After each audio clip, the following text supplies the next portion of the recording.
Então, vamos lá começar. Primeiramente, porquê é que precisamos de mais do que apenas linguagens regulares? Porquê é que vamos dar isto de linguagens independentes de contexto? O que é que são linguagens independentes de contexto? Porquê é que as linguagens regulares não chegam? O que é que não é possível representar com linguagens regulares? Um dos exemplos mais comuns é, por exemplo, uma linguagem descrita como A elevado a n, B elevado a n. Portanto, esta linguagem é impossível de ser descrita através de uma linguagem regular, de uma expressão regular, de um autómato regular, do que quer que seja. É impossível de ser descrita e, no entanto, é possível ser descrita com as linguagens independentes de contexto. Depois há outros níveis acima das linguagens independentes de contexto, que conseguem descrever ainda mais linguagens que estas independentes de contexto não conseguem, mas as independentes de contexto já são muito úteis para descrever, por exemplo, a sintaxe de linguagens de programação, entre outros usos. Portanto, tal como as linguagens regulares, as linguagens independentes de contexto também vão ter várias possíveis representações para uma mesma linguagem. Para as linguagens regulares, podemos usar expressões regulares, podemos usar autómatos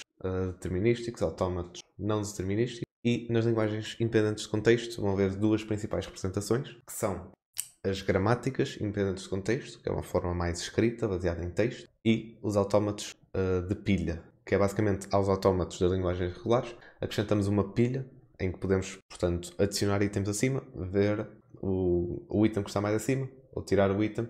O que vamos ver neste vídeo vão ser apenas as gramáticas. Depois, se calhar, faço outro vídeo com os PDAs, ou Push-Down Automators, que é esses tais autómatos de pilha. Portanto, vamos lá ver a sintaxe das gramáticas. Como é que se descreve uma linguagem independente de contexto? Portanto, vamos começar com uma linguagem tão simples quanto esta. Portanto, aquele exemplo que eu dei mais acima, de uma linguagem que não pode ser descrita através de uma expressão regular ou de uma linguagem regular. Uma linguagem que não é regular. Portanto, A elevado a n e B elevado a n, sendo n maior ou igual a 0 ou n maior ou igual a 1, como preferirem. Vamos lá descrever esta linguagem com uma gramática. Portanto, as gramáticas começam sempre com um símbolo inicial, uma variável inicial, digamos assim, que na maioria dos casos é o S. Portanto, símbolo S, em que nós vamos fazer aqui um S, e depois uma seta, e vamos dizer para o que é que o S pode ir. O S pode ir até o quê? Portanto, se nós quiséssemos uma linguagem que descrevesse a palavra, ou que só aceitasse a palavra A, o S ia para A e mais nada. E assim estava feita a nossa linguagem. Era a linguagem que aceitava apenas o A. Portanto, a única palavra formada a partir do S era o A. No entanto, nós queremos A elevado a N e B elevado a N. E com N maior ou igual a 0. Portanto, vamos aceitar a palavra vazia e é com essa palavra que nós vamos começar. Vai ser o nosso chamado símbolo terminal, que é o símbolo com o qual a nossa palavra vai ter de terminar, eventualmente. Portanto, a nossa derivação da palavra vai ter que terminar. Já explico melhor o que é isto da derivação, mas por agora aguentem com isto. Portanto, temos o epsilon, que é, portanto, a string vazia.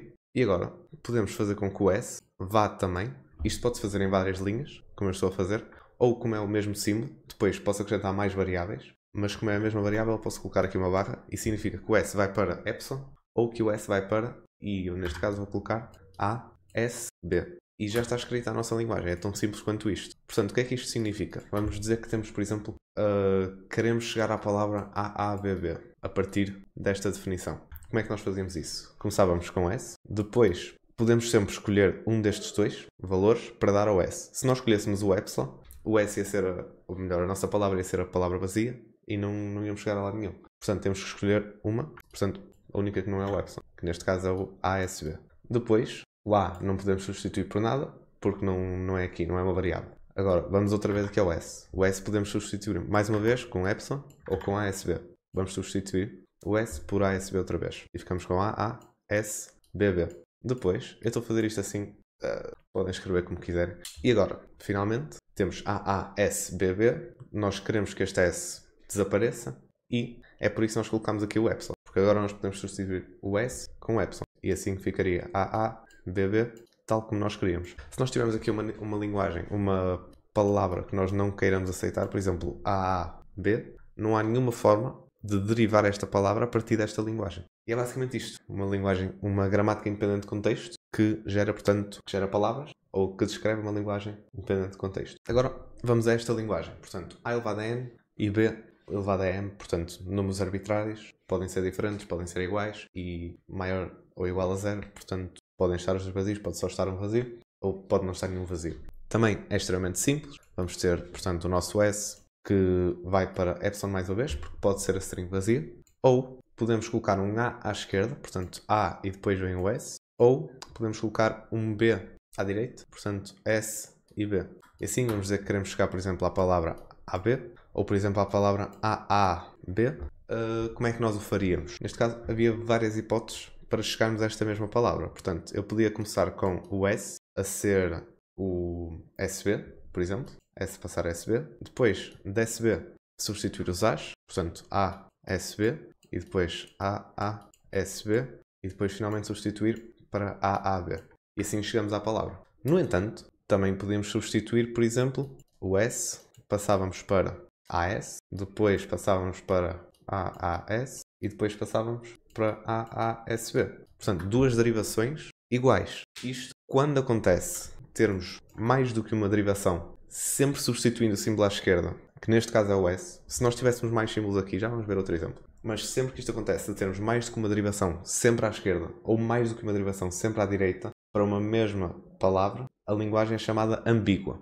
E é algo que nós não gostamos, especialmente quando estamos a escrever parsers para linguagens de programação, por exemplo. Porque as expressões têm de ter uma certa prioridade e, portanto, os parsers têm de ser determinísticos. Tu dado uma palavra, não podes ter várias maneiras de a interpretar, digamos assim. Para simplesmente aceitar palavras, não há grande problema com uma linguagem ser ambígua, mas quando se está a escrever parsers de linguagens de programação, por exemplo, simplesmente para lidar com expressões deste género, portanto, podem ter mais, podem ter vezes ou podem ter parênteses, duas gramáticas que descrevem a mesma linguagem. No entanto, a da esquerda é ambígua, portanto, não sabemos por que ordem é que o utilizador ou o parser vai interpretar a expressão ou as várias parcelas da expressão. No entanto, a da direita já sabemos, está a dar prioridade claramente aos parênteses, depois ao vezes, à multiplicação e depois à adição. Aqui neste caso temos uma gramática com várias variáveis. É mais do mesmo, temos que ir substituindo até não termos nenhuma variável, ou até só termos símbolos terminais. Podemos ver agora um exemplo disso. Portanto, vamos dizer que escrevíamos esta mesma linguagem com A elevado a N e B elevado a M desta forma. Portanto, S vai para A maiúsculo, B maiúsculo, e depois todos os símbolos que estão, todas as variáveis, digamos assim, têm de ser escritas aqui depois em baixo e têm de acabar eventualmente num símbolo terminal. Pode não ser logo, podem ir para outras variáveis, mas eventualmente têm que terminar num símbolo terminal. Que é, portanto, por exemplo, o epsilon, ou se estivesse só o A vazio seria só o A. Portanto, o nosso A vai para A maiúsculo A, ou epsilon, e o B vai para B maiúsculo, seguido de B, ou epsilon. Portanto, podemos ter tantos Bs quanto quisermos a seguir ao B maiúsculo, portanto, aqui à direita, e o A podemos ter tantos As aqui à direita, entre o A e o B. Também podia ser à esquerda, é igual. Eventualmente, podemos terminar com um epsilon quando quisermos. Portanto, aqui está uma linguagem com mais variáveis. No entanto, há outra forma de representar ou de chegar a palavras, digamos assim, sem ser apenas estas derivações, que é através das árvores de parsing. Por exemplo, o este. Então, como é que se faz uma árvore desta? Temos que começar com o símbolo inicial, mais uma vez. Neste caso é o S. Depois vemos para o que é que podemos ir. Neste caso só AB, portanto A, B. E fazemos assim essas folhas. Depois, a partir do A, posso ir para onde? E escolhemos o nosso caminho. E temos que chegar a esta palavra, portanto, o epsilon não chega neste momento. Precisamos de As, portanto, vamos para A e A minúsculo. E fazemos isso outra vez. E depois, finalmente, acabamos com um epsilon porque já não precisamos mais de As. E no B, fazemos a mesma coisa. E depois falta aqui também acabar com um epsilon. E depois, para lermos o resultado de uma árvore, é sempre da esquerda para a direita. Portanto, lemos as folhas, portanto, aquilo que está mais em baixo. E neste caso a palavra fica epsilon A, epsilon B, no caso devia ser um B, que os epsilons são a string vazia, portanto, fica só A, B. E às vezes estas árvores são melhores porque para detectar se uma linguagem é ambígua ou não, basta ver se há mais do que uma árvore possível que represente ou que chegue a uma determinada palavra naquela linguagem. Agora, outra forma que eu queria explicar melhor para chegar a se uma linguagem é ambígua ou não é, portanto, se nós conseguirmos ver duas derivações sempre da esquerda, portanto, derivando sempre o símbolo da esquerda, neste caso esta linguagem não é ambígua, porque se nós derivarmos sempre o símbolo da esquerda, vamos derivar sempre os A's primeiros, tirar os A's todos, ou epsilon, e depois o B, certo, e depois finalmente o B, e vamos adicionar os B's todos que quisermos e depois o epsilon. Portanto, esta linguagem aqui não é ambígua. No entanto, vamos olhar aqui para o exemplo da linguagem que representa as expressões. Portanto, esta aqui. Se eu tiver, por exemplo, esta palavra e quiser representar, podemos ir aqui e começar com o nosso E. Neste caso, vou começar com o E porque é a expressão. E podemos ir primeiro, portanto, substituir sempre o símbolo da esquerda. Portanto, E é o único símbolo. Portanto, vou substituir como, por exemplo, E mais E. E agora vou substituir o símbolo da esquerda. Mais uma vez, agora o símbolo da esquerda é este E. vou substituir este, e como está aqui mais à esquerda, vou substituir logo com id, portanto fica id mais e. Depois vou substituir o símbolo mais da esquerda, neste caso isto já é um terminal, já não é uma variável, portanto a variável mais da esquerda vai ser este vou substituir com e vezes g, e agora mais da esquerda é este, vou substituir este com id, portanto fica id mais id vezes id, no caso vezes g, e depois sim no próximo passo fica id mais id vezes g. No entanto, eu podia muito bem ter começado com e vai para e vezes g, e depois substituir mais uma vez sempre o da esquerda. No caso, para derivarem, podem fazer como quiserem, podem substituir mais da esquerda, direita, não sei o quê, mas para verificarem se é ambígua, têm que encontrar mais do que uma derivação sempre da esquerda, ou mais do que uma sempre da direita, que sejam diferentes. Ou, mais uma vez, árvores de pares indiferentes. Só para podem variar na direção, quando querem encontrar uma palavra. Portanto, fica e vezes e, e agora vou substituir este primeiro e com e mais e, e fica e mais e vezes e, e depois é substituir todos os ids. Mas, portanto, estas duas derivações já são diferentes. Esta começa com e mais e, depois vai para id mais e, esta começa com e vezes e. E nas duas, eu estou sempre a substituir o símbolo mais à esquerda, ou a variável mais à esquerda. Portanto, esta é uma linguagem ambígua. Já se nós quisermos fazer o mesmo com esta aqui, não é possível. Podem tentar se quiserem. Portanto, como é ambígua, é possível também encontrar duas árvores para uma mesma descrição de uma palavra. Agora, estas linguagens podem ser escritas de várias formas. Estas gramáticas podem ser escritas de várias formas. Podem encontrar várias gramáticas que escrevem uma mesma linguagem, como já vimos aqui. Portanto, uma ambígua e uma não ambígua. Há várias formas de escrever a mesma linguagem de forma ambígua, várias formas de escrever a mesma linguagem de forma não ambígua. Portanto, o Chomsky criou a forma normal de Chomsky, que é para, digamos, uniformizar de alguma forma portanto, estas gramáticas. E basicamente, no resultado, o que é que ele quer ver? Ele quer ver apenas variáveis, portanto, por exemplo, o S, que derivam apenas para outras duas variáveis ou para símbolos terminais. Portanto, este seria um exemplo. E depois o A podia ir, por exemplo, para BC ou para C. Ou também podia ir só para D, por exemplo. Mas não pode ir, por exemplo, de A para S. Não pode, porque é só um. Portanto, tem que haver sempre pares de variáveis ou apenas um terminal. E, portanto, há uma sequência de passos, o chamado algoritmo, para chegar à forma normal de Chomsky, que é o seguinte. Vamos ver este exemplo já agora. Mas, portanto, o algoritmo é o seguinte. Primeiro, eliminar os epsilons, exceto, portanto, no início, digamos, se a palavra utilizar um epsilon, nós vamos, portanto, neste caso não há problema, vamos eliminar daqui o epsilon.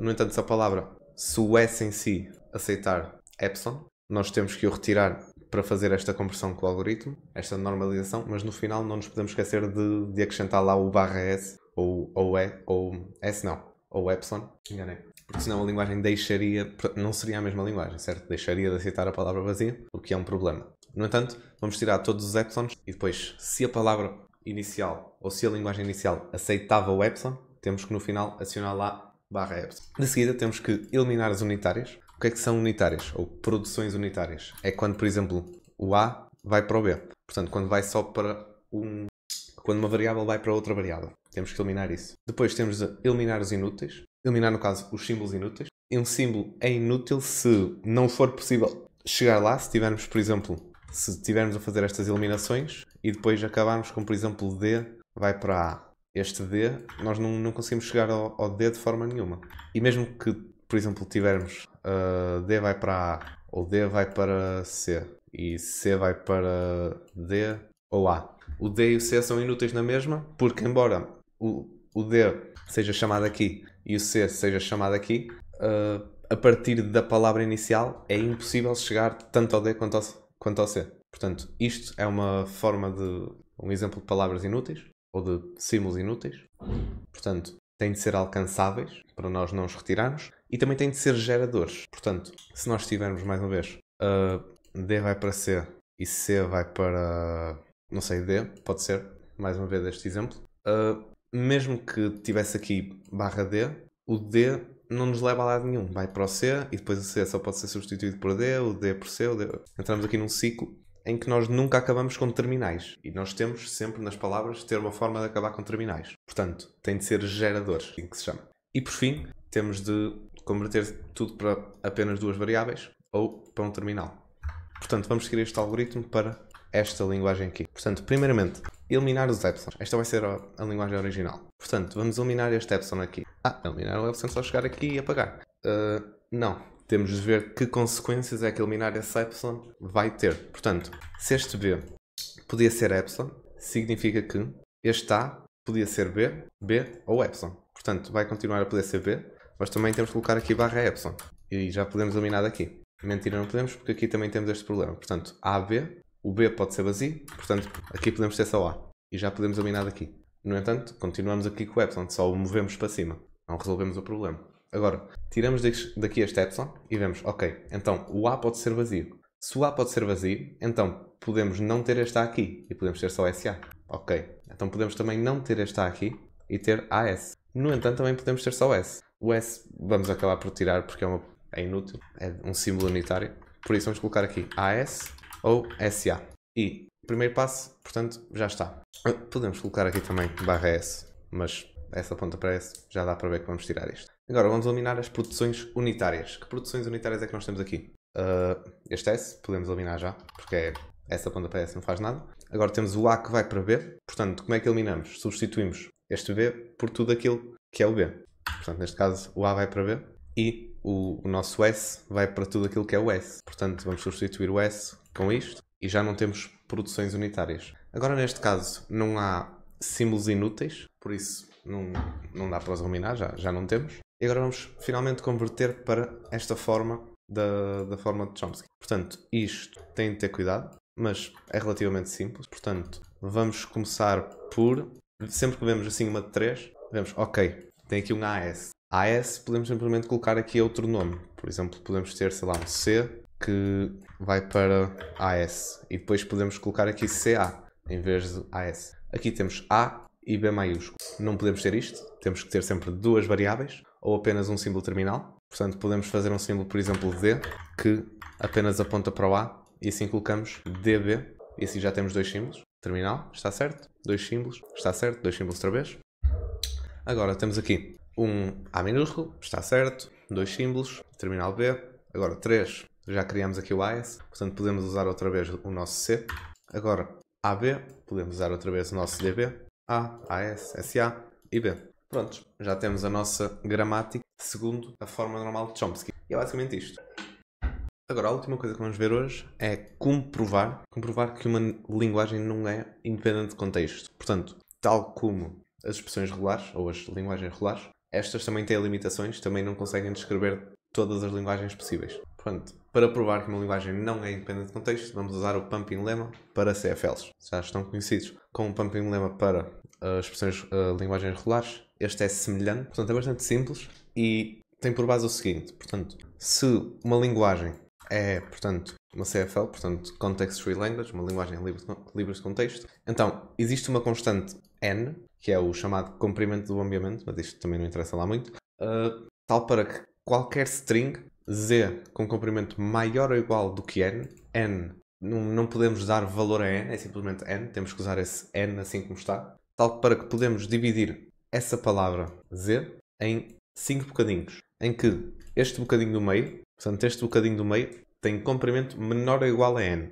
e em que este v e este x não são ambos vazios. Portanto, um deles pode ser vazio, mas não podem ser os dois vazios. E se nós fizermos a string u v elevado a i, w, x elevado a i, y, portanto, se nós repetirmos o v e o x i vezes, também pertence a ela. Portanto, podemos repetir mais ou podemos retirar. E essa linguagem, ou essa palavra, vai ter que pertencer à linguagem para ser uma linguagem livre de contexto. Portanto, vamos ver um exemplo. O exemplo mais simples é muito parecido àquele que usamos para, portanto, progredir de uma linguagem regular para uma linguagem livre de contexto. Portanto, nós usamos o A elevado a n, B elevado a n, como vimos, é livre de contexto, mas não é regular. E, portanto, se nós colocarmos aqui um C elevado a n, já não dá. Já repetimos vezes demais, já é impossível fazer esta linguagem com, portanto, como sendo uma linguagem livre ou independente de contexto. Portanto, n maior ou igual a 0, podemos dizer assim. Portanto, vamos tentar arranjar uma palavra.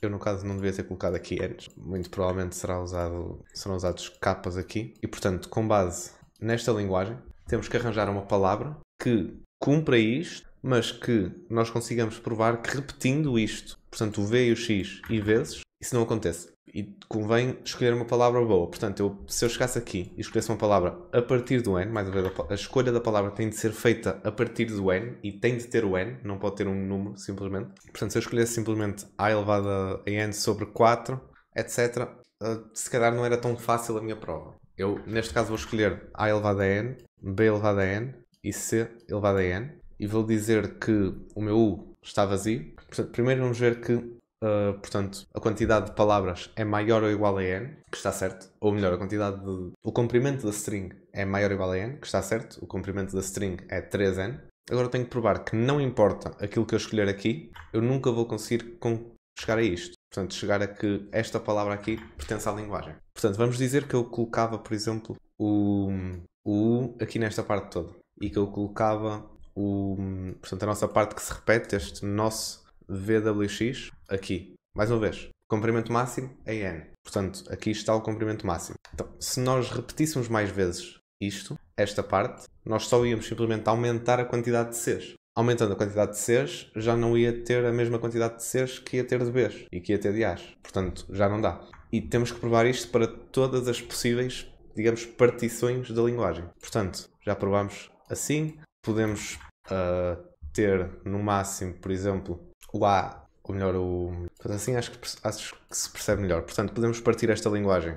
Eu, da forma que tinha partido era assim, em que a parte que se repetia é esta, mas podemos parti-la também, por exemplo, assim, e depois temos aqui o A, a parte que se repete que vai até aqui, portanto, comprimento N, a parte que se repete é o nosso VWX, e depois aqui o nosso Y. Portanto, temos que arranjar argumentos para provar que se nós repetíssemos este N mais vezes, portanto, este N no caso, o VD e o XD, portanto, o W pode estar aqui a algures também, o W, e as partes que se repetem pode ser só esta e esta. No entanto, não importa a partição, temos que ver para todas as partições possíveis. No caso, para provar, tem que se provar para todas as partições possíveis, por isso temos que provar que não importa a partição escolhida, nunca vamos conseguir portanto, chegar a que isto seja verdade. Portanto, neste caso, se nós repetíssemos o nosso W, íamos ter mais A's e mais B's, e aqui mais B's, no entanto, o número de C's não ia aumentar. E, como a parte que se repete é no máximo N, então, não importa onde escolhermos, se nós temos esta palavra aqui, nós no máximo vamos conseguir repetir duas letras. Nunca vamos conseguir repetir A's, B's e C's. Podemos arranjar aqui uma repetição no meio, que repete duas, que é esta aqui, por exemplo. Mas nunca vamos conseguir arranjar uma que repita 3 vezes. Ou que repita as 3 letras diferentes. Por isso, esta palavra, ou esta linguagem, não é independente de contexto. E pronto, é basicamente isso. Agora, PDAs não vamos ver neste vídeo. Se calhar vou fazer outro vídeo com PDAs. E se calhar com máquinas de estudo.